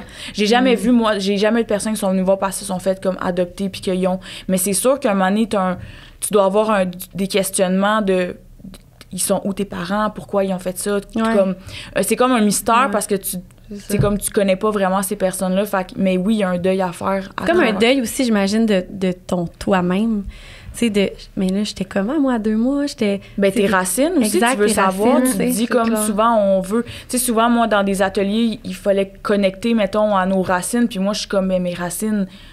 mes parents, je les ai perdus tard, là, mes parents, mais je le sais pas, tu sais, exactement, ou tu sais, d'où précisément qu'on vient, puis ces choses-là. Puis, tu sais, c'est quand même le fun parce qu'aujourd'hui, avec tout ce qu'on a, on a accès à tellement de choses qu'on peut essayer de faire des recherches et des choses comme ça, mais il y a un deuil à faire tu sais, de fondamentalement, tu sais, puis aussi, ça aurait été quoi la vie de cette personne-là si elle avait été encore avec ses parents comme biologiques, tu sais, fait qu'il y a...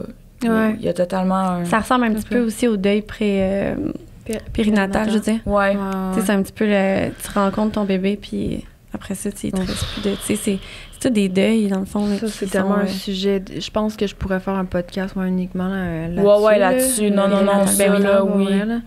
Mais, tandis que tu amènes le sujet, tu sais, moi, j'avais comme envie de parler un petit peu de l'avortement. Parce qu'un matin, je parlais avec mon chum justement que je faisais un podcast là-dessus, puis on dirait que ça m'a comme popé dans la tête. Puis je me suis dit, je sais pas à quel point c'est relié, mais c'est un peu comme ça, je le sens. Tu sais, moi, j'ai vécu un avortement, tu sais, justement, dans mon autre relation. Puis à ce moment-là, j'étais tellement déconnectée de mon corps puis de moi, là, complètement. Là. Fait que, tu sais, j'avais... Tu sais, évidemment, c'était pas une expérience le fun, mais je pense pas l'avoir je pense pas l'avoir vécu réellement. Tu sais, justement, j'ai eu une phase de déni. Puis en ce moment, c'est fou comment que ça me revient, genre. Puis je vis des émotions par rapport à ça. Puis c'est bizarre parce que c'est comme si tu veux pas te permettre de comme vivre une peine reliée à ça parce que tu dis, tu sais, c'est comme pleurer quelque chose qui est intangible parce que, tu sais, tu l'as même pas vu. tu l'as pas rencontré, Exact. mettons. Puis tu l'as même pas ressenti nécessairement parce que, tu sais, je veux dire, mon avortement, je veux dire, il était pas... Il y a rien qui se passait encore, là, tu sais, dans le sens que tu le sens pas bouger ou quoi que ce soit, mais tu sais, c'est quand même une forme de deuil que je n'aurais pas cru que ça m'aurait affecté. Tu sais, des fois, on banalise ça, ben, tu sais, OK, c'est rendu accessible. Je sais pas c'est quoi les statistiques, mais énormément, tu sais, de femmes à qui ça arrive, puis tu te dis, tu sais, on dit qu'on banalise ça. Ouais. Mais c'est comme si je ressens que ça a eu quand même vraiment un plus gros impact que je pense. Tu sais, reste, il y a eu quelque chose dans mon utérus, tu sais, toute la chirurgie, là, ce que tu vis, là, l'opération, puis tout, genre après, puis les symptômes, là. Genre moi j'avais, c'est fucked up, là, quand tu penses à ça, là, que genre j'avais les nausées, puis tout, puis... Puis là, ben, j'ai peut-être perdu le monde un peu là, mais comme moi, tu sais, je suis vraiment, comment dire, connectée, puis on dirait que l'énergie de ce bébé-là, genre, il est quelque part, là, tu sais, dans le sens un peu comme, tu sais, je parlais de ma grand-mère. Il vient me voir, là, je sais pas, un gars, fille, whatever, là, mais genre, ouais, je le... Ah, totalement. Ouais, je le file, puis tu sais, je pense, ça a peut-être fait en sorte que j'ai eu des tu sais, ça a peut-être créé un genre de trauma sexuel, là, tu sais, genre, parce que, tu sais, c'est quand même dans ton utérus et tout, puis moi, j'ai longtemps eu des problèmes vraiment de vaginite, vaginose, j'en avais tout le temps une par-dessus l'autre, puis c'est comme... Je pense que peut-être que ça l'a affecté. Tu sais, c'est un trauma, là. Je veux dire, ils viennent toujours bien... c'est bizarre que c'est dit. Passer un aspirateur ou je sais pas trop quoi. Ouais, la façon passe, que c'est fait, c'était ultra c'est comme... C'est inhumain, là. Genre, c'est tu peux pas être déconnecté parce que c'est une décision quand même que... Je pense que je me suis vraiment déconnectée. Ouais. Puis, tu sais, peut-être ça part même pas nécessairement de là. J'ai probablement des traumas intergénérationnels, mais ça l'a sûrement rajouté, genre, par-dessus ma déconnexion. Puis c'est quelque chose que, genre, je chemine en ce moment à, comme, me reconnecter à mon énergie plus sexuelle. Parce que, tu sais, moi, tu sais, je suis des cons, des fois, c'est comme justement la reconnexion à ta yoni, de la voir, de la toucher, d'en prendre soin. Je suis comme, ouais, man, je suis pas là, pas en tout. Moi, je suis là avec le vibro. Tu sais, non, mais genre, je suis comme dans une mécanique dans une sexualité plus mécanique, tu sais, je peux dire. Puis, fait que je sentais qu'il y avait quelque chose. Puis, je pense que là, je reconnecte beaucoup avec mon énergie féminine. Puis, c'est pour ça que là, c'est comme, on dirait que ça ressort, là, ce genre ça de se deuil, peut, là. tu sais, puis en plus, l'énergie féminine, c'est beaucoup comme d'être maternelle. Fait que, tu sais, à ce moment-là, peut-être que t'en voulais pas de ce bébé-là, puis comme j'ai déjà passé par un processus d'avortement, puis c'est ultra comme froid, là, comme processus, ça là. moi aussi, j'ai fait. Tu sais, tu rentres, c'est comme, OK, mais quasiment, t'es comme plusieurs, là, merci, bonsoir, tu t'en vas chez vous, tu sais, c'est ultra comme... je veux pas dire inhumain dans le ssence que c'est pas correct, mais c'est... Il y a un numéro. Ouais, c'est un numéro, puis t'attends ton exactement. tour. Fait que, tu sais, il y a pas de... Tu sais, probablement que si il y avait plus comme quelque chose d'une cérémonie, tu sais, d'un petit rituel autour de ça, tu sais, de faire quelque chose de... Plus, que quand tu regardes ça, comme tu dis, là, c'est une affaire de balayeuse, là, c'est horrible. C'est là, vraiment quand ça. C'est des minutes. T'es là-bas des minutes, là, c'est... Non, puis tu sors de là, puis tu sais, t'es comme un peu... Tu sais, t'es encore buzzé, là, tu sais, il gèle, puis là... Vraiment. Puis là, t'as plus de symptômes, plus de symptômes. Fait que moi, moi aussi, je suis sortie, j'avais plus de symptômes. Hein, merci, bonsoir. Puis, un moment donné, tu fais comme, OK, non, attends, parce qu'on le vit tellement sur le pilote automatique. Fait en ce moment, je suis zéro étonnée que tu reconnectes full avec ton énergie sexuelle, ton énergie féminine, puis que ça revienne, que ça remonte. Là. Moi, savez-vous qu'est-ce qui est bizarre? C'est que là, tu l'abordes. Moi, je me suis fait avorter quand j'avais 19 ans. Okay? Puis j'en ai jamais vraiment parlé. Là, comme, je sais même pas si les gens autour de moi le savent. Il y en a une couple qui le savent peut-être, mais pas beaucoup. Puis, j'avais été voir une voyante, puis elle m'avait dit que... il y avait, dans le fond, j'avais déjà Éloi quand j'étais allée voir la voyante. Puis elle m'a dit que j'avais un âme d'une petite fille autour de moi. Là, je me disais, sûrement que je vais faire un chum un jour, puis genre une petite fille. Genre, je me disais ça. Puis. J'ai des frissons.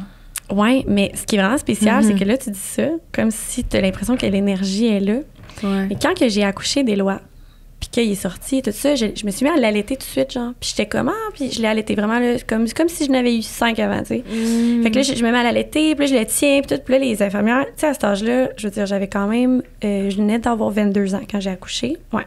Fait que, tu sais, j'étais quand même jeune, tu sais, j'étais quand même, tu sais, je suis quelqu'un qui est déjà petite, fait qu'à 22 ans, j'étais encore comme plus petite, là, tu sais, on dirait que j'étais comme super naïve et heureuse, là, de vivre, tu sais.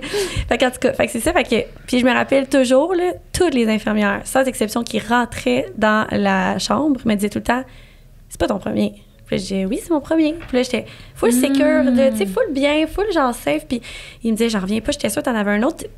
T'es vraiment comme, depuis que t'as accouché, tu l'as comme si vraiment t'en avais eu un autre. Puis c'est comme bizarre, ouais, parce que c'est vrai que j'ai l'impression que j'ai plus qu'un enfant dans la vie. Genre, c'est drôle, hein? Puis là, que tu dis ça, je suis comme, c'est vraiment weird. Puis quand je me suis avortée, j'étais très avancée. OK.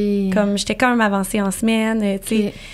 Fait que je me dis peut-être que l'énergie féminine de cette personne-là est encore là, tu sais, puis ça fait en sorte que... C'est pour ça que quand il doit être arrivé, moi, j'avais 22 ans, il y avait pas, ça me stressait pas pantoute, là. Le monde était comme, t'es maman à 22 ans? J'étais, ouais, tu sais, pas de stress, tu sais. C'est tellement fou. C'est spécial, hein? Peut-être que... Il y a tellement de profondeur. Je trouve tellement qu'on dans chacun des sujets, il y a une profondeur différente qu'on peut aller chercher. Quand on développe une certaine spiritualité ou de quoi, là... Il y a des dimensions différentes. Il y a plein de dimensions. Oui, tellement. T'sais. Puis je vais faire un épisode de podcast sur c'est quoi le terme? La naissance libre. Mais ça, c'est... C'est quoi? C'est genre une personne qui a décidé d'accoucher, mais sans aide. Genre pas à l'hôpital, même pas de sage-femme, comme dans l'ancien temps, là. Ouais, mais je comprenais pas, là. Elle m'a envoyé des messages vocaux, là. J'avais des frissons. Mais là, j'ai des frissons, puis je sais même pas c'est quoi l'histoire. Non, mais genre, je sens que cet épisode-là va être juste incroyable, là, pour vrai. J'ai la tourne vendredi prochain. Je sais pas, ça va être, en tout cas, quand elle va sortir, là, peut-être elle va être déjà sortie, là, l'épisode. Mais, puis, bref, c'est tellement une expérience spirituelle incroyable, puis tu sais, qu'elle a reconnecté profondément à sa puissance, puis à son instinct, puis son intuition. C'est sûr. Parce que je trouve que on est dans un air qu'on est tellement bombardé d'informations, genre, puis sérieux, là, ça fait qu'on est juste de plus en plus déconnecté de nous-mêmes, genre, par rapport à, justement, notre instinct, intuition, tout ça, c'est quoi nos valeurs, puis c'est comme si on accorde tellement d'importance à ce que les autres pensent. Lui, c'est un expert, fait que c'est plus que moi quoi faire avec mon propre enfant, genre. Fait qu'on tombe, je trouve, vraiment beaucoup dans le self-doubt, genre, on sait plus ce qu'on veut, mais on connaît plus notre valeur, on sait pas c'est quoi notre puissance. Puis c'est comme si on vit la vie des autres à cause de ça. Je trouve qu'il y a un côté positif à avoir accès à de l'éducation, mais d'un autre bord, ça nous a nuit sur plein d'affaires. Comme si on se fait plus confiance. On se fait plus confiance. C'est fou. Juste l'accouchement. Moi, l'accouchement, si j'avais été soit chez moi avec une sage-femme ou peut-être toute seule, justement, la naissance libre, mais dans le sens que j'aurais même pas accouché de la position que j'ai accouché. Genre, ils m'ont dit placement, j'étais comme, non, je veux pas, je le sentais que c'était pas de même. C'est comme ça, les étriers. Puis j'étais comme, je veux pas, genre, je le sentais que ça allait. En plus, c'est la pire position, là. Je voulais pas. Je le savais que c'était soit sur le côté, c'était soit à quatre pattes. J'étais comme, je sais que c'est ça, je le sentais en dedans de moi, là. C'était comme, là, faut que t'ailles dans l'eau très froide. Puis j'étais comme, non, je le sens pas en ce moment. Tu sais, c'est quand tu dis ça, là, c'est fou. À le refaire, moi, une sage-femme, ce serait... Ça serait à refaire, je le ferais comme ça. Vraiment, là, si un jour j'ai un autre bébé, je vais faire ça. Parce que je vais sortir transformée de cet épisode-là. C'est genre, je le fais d'avant. Mais moi, j'ai appris pendant 4-5 heures, là. J'arrêterais pas. En plus, ça fait combien de temps qu'on est ici? On dirait que je suis comme... Faut finir. Ouais, faut finir. Ça, genre 5 minutes. Encore. Ouais, je sais, ça va fucking On n'a rien dit, on est juste à l'intro. Un épisode sur l'avortement, je pense que ça vaudrait la peine aussi. J'avais déjà pensé le faire, tu sais, de pouvoir vraiment prendre le temps puis partager comme notre histoire ou je sais pas. Tu sais, de me mettre un contexte autour, là. Ça, c'est quelque chose que j'aimerais aussi. Puis on dirait que moi, un deuil que je voulais partager, parce que je vous demandais, tu sais, vos plus grands deuils. Puis on dirait que j'y pensais, puis c'était difficile. Oui, c'est vrai, toi, c'est quoi? L'avortement, c'est ça, je pense, c'en est un quand même marquant, là. Mais je pense que le plus grand deuil que j'ai à vivre, puis que je suis là-dedans pas mal en ce moment, c'est d'accepter que ma belle-mère elle m'aime pas, dans le fond, genre. Puis que je ne suis pas... que je ne suis pas aimée d'une personne de ma famille. Mais comme elle m'a jamais acceptée. C'est la conjointe de ton père? Ouais. OK. Puis c'est clair que, tu sais, les blessures reliées à ça, c'est comme... Tu sais, tu veux tellement que la personne, elle t'aime, puis tu comprends pas pourquoi elle t'accepte pas, genre. Puis surtout, tu sais, plus jeune, ça a toujours été comme ça, tu sais. Ça a toujours été... Ça fait longtemps qu'ils sont ensemble, quand même? Ouais, c'est ça. Fait que, tu sais, plus jeune, encore pire, parce que t'es comme, mon Dieu, tu sais, c'est comme tu portes une honte, une culpabilité, parce que tu dis, tu sais, ça m'aime pas, c'est parce qu'il y a une raison, genre, je suis pas assez ci, ou je trouve ça, ou quoi que ce soit, tu comprends pas nécessairement pourquoi. Puis tu cherches de toutes les manières à, justement, ce que cette personne-là a t'aime. Tu sais, à un moment donné, tu comprends juste que, tu sais, en vieillissant, il y a rien que tu peux faire, là. Il y a rien que tu vas pouvoir y dire ou faire que ça va être suffisant, mais que ça va faire qu'elle va comme t'accepter. C'est c'est un lâcher-prise ultime pour moi parce que c'est comme si je n'arrive pas à comprendre comment ça que là, on est venu à pas m'aimer puis à ne pas m'accepter. Puis moi, je suis comme... C'est comme si je me dis, c'est clair qu'il y a quelque chose que j'ai fait de mal. Donc, tu sais, c'est ça, j'avais vraiment tendance à prendre ça sur moi. Puis après ça, à l'inverse, il y a eu un moment où je me suis rebellée, j'étais comme, c'est une crise de folle, puis dans le fond, c'est le problème. T'as vécu les deux chemins. Ouais, je suis venue des deux bords. Ouais. Puis comme, OK, je prends tout sur moi, ou dans le fond, c'est tout le problème sur elle. Puis là, à l'inverse, là, je suis tombée dans la phase, OK, ben moi, je suis rendue comme assez mature et responsable pour être capable d'essayer d'ouvrir la discussion avec elle, puis d'entendre ce qu'elle a dit, puis avoir une ouverture par rapport à pourquoi qu'elle m'aime pas, exemple. Sauf que je n'ai pas d'ouverture de l'autre bord, genre. Ça t'appartient plus, rendu là. T'as donné ce que tu pouvais. Fait que là, je suis comme rendue au bout du chemin de me dire, OK, ben là, tu sais, je pense clairement que, tu sais, j'ai donné ce que j'ai pu. Là, tu sais, j'ai ouvert la porte comme je pouvais, puis, tu sais, elle accepte pas de me rencontrer parce qu'on se voit plus, là, tu sais. Fait que c'est comme tout le temps, je passe par mon père, c'est en tout cas, bref. Des situations comme ça, c'est comme vraiment fait que c'est pas d'accepter. Évident. Mais d'accepter que quelqu'un ne t'aime pas, genre, puis t'as pas le contrôle là-dessus, puis que c'est ça. Fait que, tu vois, c'est peut-être pour ça en tout cas, tu te dis ce que tu vis dans ta vie, ça a un impact. C'est peut-être pour ça que moi, j'ai de la misère à lâcher les gens, que je suis comme non, je vais tout le temps tout donner pour que, tu m'aimes encore, ou moi aussi, que ça fonctionne, là, genre, le lâcher prise est quand même difficile, parce que c'est ça. Ça n'enlève rien à ta valeur si elle t'aime pas. Ça peut tellement être... Des fois, c'est un miroir. Elle aurait... Des fois, la personne, elle t'aime pas parce qu'elle aurait aimé ça, être un peu plus extravertie comme toi. Ou, des fois, on prend tellement les affaires personnelles. Puis, des fois, on va même arriver à se dénaturer pour essayer de fitter pour comme... Hey, tu vas m'aimer, tu vas m'aimer. Puis c'est normal, on est des êtres de connexion. On veut se faire aimer. C'est comme... C'est le but de la vie, là, tu sais, les connexions. Fait que, mais un moment donné, c'est comme que tu dis... Qu'est-ce qui est beau là-dedans, c'est que moi, ce que je vois, c'est que t'as essayé. T'as fucking essayé. J'allais au bout. Comme un moment donné... Ouais, c'est ça. Tu fais comme, OK, garde, au moins... Souvent, c'est d'arriver puis de se dire... Tu sais, c'est plate quand tu essaies quelque chose puis tu te dis, j'ai-tu... Tu sais, je pense qu'à un moment donné, tu peux tout le temps dire, j'ai-tu fait vraiment tout ce que je pouvais faire? Mais à un moment donné, tu le sais. Là, j'ai tout fait ce que je pouvais faire, là, comme... Tant pis pour elle, c'est elle, tu sais, c'est elle qui manque une belle relation avec sa belle-fille, là. Ouais, c'est ça. Puis, fait que c'est une forme de deuil de justement pas avoir cette relation-là, puis de tout l'impact négatif que ça peut avoir sur ma relation avec mon père, ou tu sais, la dynamique familiale, genre, tu sais, ça, c'est que des fois, c'est...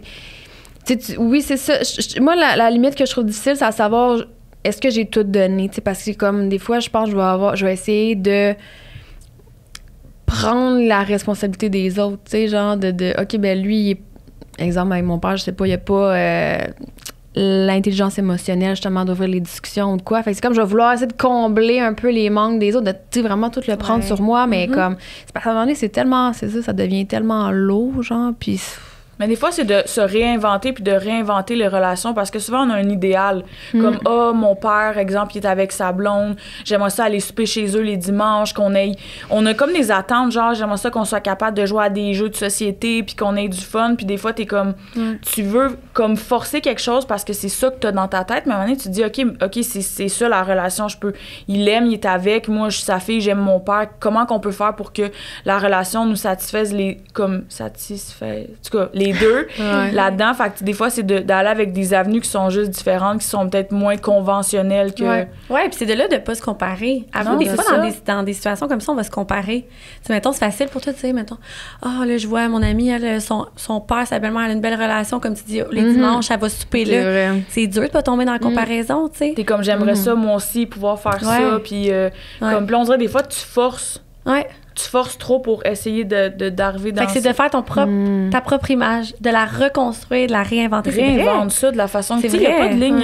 J'avais vu un podcast que vous parliez, là, je pense que c'est Gabrielle Dufresne, elle disait qu'elle faisait chambre à part avec son chum. Puis j'ai réfléchi à ça, puis sur le coup, t'es comme, OK, c'est bizarre, tu sais. Puis après ça, tu fais, non, OK, attends, parce qu'on a tellement été conditionnés à une certaine façon...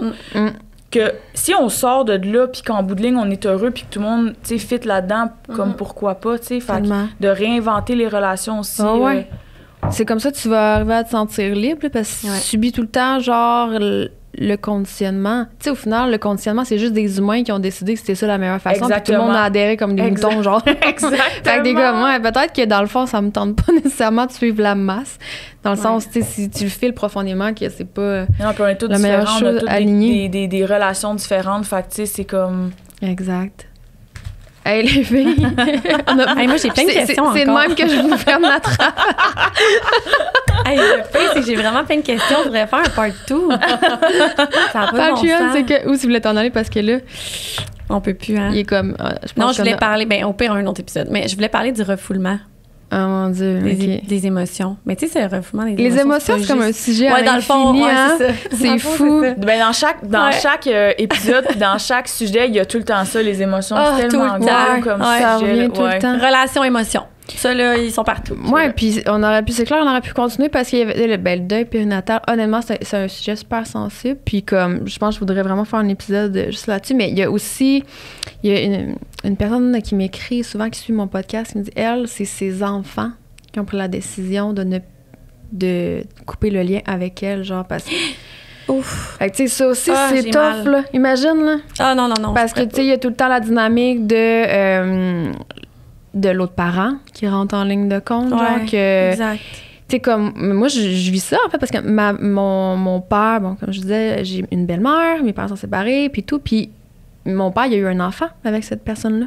Donc, moi, j'ai un double deuil parce que j'ai une demi-sœur, puis ma demi-sœur... comme l'injustice, genre? Ouais. Elle, même pas parce qu'elle a le même discours que sa mère, c'est comme elle a monté contre moi, si je peux dire. Fait que, tu sais, c'est un double... Ouais, tu sais, c'est ça, des fois, c'est... Ah ouais, ça devient prenant, les émotions comme ça, hein, ça peut devenir comme super lourd. C'est sûr. Ouais. C'est l'injustice. Ça met de la légèreté dans ma vie. Hey, merci, Fou. C'est quoi? Là, je veux... vous avez, je pense, c'est chacun un jouet stimulation clitoridienne, mais... Kat, tu veux parler de tes services, puis comment qu'on peut vous rejoindre, là, dans le fond, Insta, où je vais mettre vos comptes, évidemment?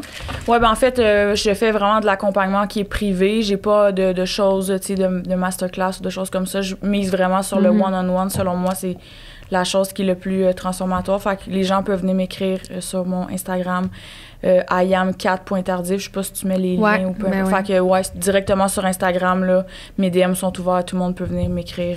Ça me fait super plaisir d'avoir des full belles conversations avec les gens. Puis savoir qu'est-ce que ça l'a soulevé aussi à l'intérieur de vous, là. S'il y en a qui veulent commenter ou justement, Ouais, puis moi, j'ai des full belles conversations dans mes messages privés, là. Tu sais, les gens viennent m'écrire, puis je prends vraiment le temps de voir, tu sais, de parler. Je trouve ça tellement enrichissant aussi pour moi de comprendre les autres façons que les gens. Fait que pour vrai, genre, zéro gêne, là, que les gens viennent m'écrire, ça me fait super plaisir. Mais t'es vraiment quelqu'un de rassurant. Dans le sens que t'es une humaine rassurante. Non, mais c'est vrai, tu sais, on s'est rencontrés tantôt, puis on se parlait full avant le podcast, puis j'étais comme, OK, faut pas trop que je te parle, là, sinon je vais trop la connaître, on dirait, je poserai plus de questions, mais ouais, non, c'est ça. Gentil. Fait que pour vrai, là, je recommande tout le monde qui vit quelque chose de venir te voir, parce que c'est ça, t'amènes comme une... C'est de la rassurance aussi, mais c'est vraiment beaucoup de légèreté par rapport au sujet, qui est quand même très lourd comme sujet. Ouais. C'est fou, t'en parles, puis ça fait du bien de t'écouter. Ça sera jamais... Honnêtement, c'est... Tu sais, puis j'ai choisi mon chandail en fonction, là, tu sais, si tu arrives sur mon profil, tu sais, c'est des couleurs vives, là, tu sais, ça sera jamais... Ouais, c'est vrai, hein, c'est vrai comme... On parlait de deuil, là. Moi, je suis vraiment dans le sombre. C'est correct, on est comme dans les polarités des couleurs. Le pire, c'est que j'allais ma vie en couleur, j'étais comme, ah non, je vais me mettre sobre, là, tu sais, pour pas... Parce que, tu sais, je suis juste genre la personne, tu sais, dans le sens que toi, t'étais l'invité qu'on venait, comme, tu comprends? Non, mais c'est vrai, moi, je suis comme la co-host, mais pas, tu sais. Fait que je me mettre des couleurs flash quand même. Mais je voulais pas prendre trop... J'aime pas ça. Puis ça, là, je le dis souvent, j'aime mieux être underdressed que overdressed. Il y en a qui sont comme, moi, j'aime ça être overdressed. Moi, non, moi, je veux pas arriver à quelque part et être overdressed, là, plutôt. Non, ma peur. T'aimes pas ça avoir le spot? Non, puis moi, c'est parce que je suis très one-on-one. Ah, OK, je comprends ce que tu veux dire. Genre, je vais parler à tout le monde dans la soirée, mais à tout le monde. One-on-one, tout le temps. Je fais des jokes. Tu seras pas le show devant tout le monde en train de parler. Tu vas plus être comme... Je parle pas tant fort, je pense. Je sais pas. Mais des fois, si j'ai une joke tout le monde rit en même temps, je vais comme être contente, mais je vais peut-être être un peu... Je sais pas trop quoi, tu sais. Fait que c'est ça. Mais ouais, bon choix de chandail. Merci Fou pour votre partage. On pourra refaire un épisode sur l'avortement si c'est quelque chose qui vous parle. Moi, on dirait je serais comme là, à en parler. Montrez donc vos jouets, girls. J'ai le canard aussi. Hey, by the way, moi, j'ai une boîte pleine, là, si vous voulez regarder. J'ai pris ceux-là, là, mais... c'est quoi? Il y en a un, c'est un canard, je pense. Je pense que c'est moi qui l'ai. Ouais. Eros et compagnie, ravis de vous présenter le canard. Un jouet adorable qui allie un design mignon de stimulation enivrante du clitoris grâce à des pulsions à air. Elle a l'air hot. Okay. Elle a l'air hot. Oh attends un peu. Montre donc ton carton, s'il te plaît. Tu l'as-tu? Je pense que c'est le French Kiss. Qui est crissement drôle, lui. C'est vraiment comme une bouche avec une langue. Là, mettons, je le passe. Il n'y a pas beaucoup. Vous êtes adepte de cunilingus. Vous adorerez le French Kiss. C'est une bonne découverte. J'en ai une coupe. Je sais pas si je pense pas que la batterie en marche. J'essaie de voir. Là, ça serait drôle de le voir. Je l'aime. Hey, merci full, les filles. Merci à toi pour vrai pour l'invitation. Merci vraiment beaucoup encore une fois. Puis, commentez s'il vous plaît. Parlez-nous de vos histoires aussi. J'aime ça quand les gens disent qu'ils relate et qu'ils se sentent normalisés à travers. Ben oui, tellement. Ouais.